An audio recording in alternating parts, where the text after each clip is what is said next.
This cake is kind of a cross between a moist snacking cake and a peach cobbler. You get a soft tender crumb on the bottom and a juicy layer of peaches baked right on top. It's kind of like a cobbler meets coffee cake in the best way.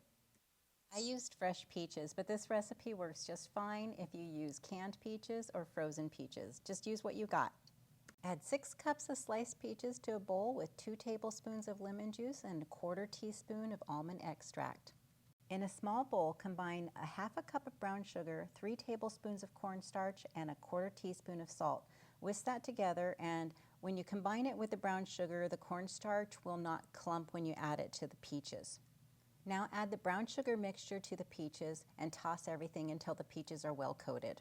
Now for the cake, add 2 1/4 cups of all-purpose flour, 2 1/2 teaspoons of baking powder, 3/4 teaspoon of salt, and 1 teaspoon of ground nutmeg to a bowl and whisk that together. Now in a large bowl, add 3 eggs, 1 1/4 cups of granulated sugar, and whisk that up real well. Then pour in 5 tablespoons of melted butter, 2 teaspoons of vanilla extract, and a quarter teaspoon of almond extract.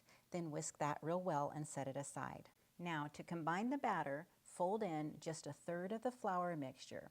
When that's mixed in, fold in half of the milk. Then fold in another third of the flour and follow that with the rest of the milk, and finally fold in the rest of the flour mixture. Now pour the batter into a greased 13 by 9 inch baking dish. Sprinkle a little cinnamon sugar over the top of the batter, then spoon the peaches along with all their juices over the top of the batter and spread them evenly across the surface.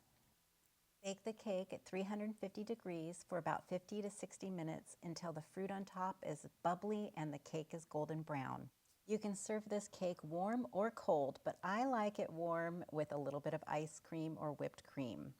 I hope you enjoy.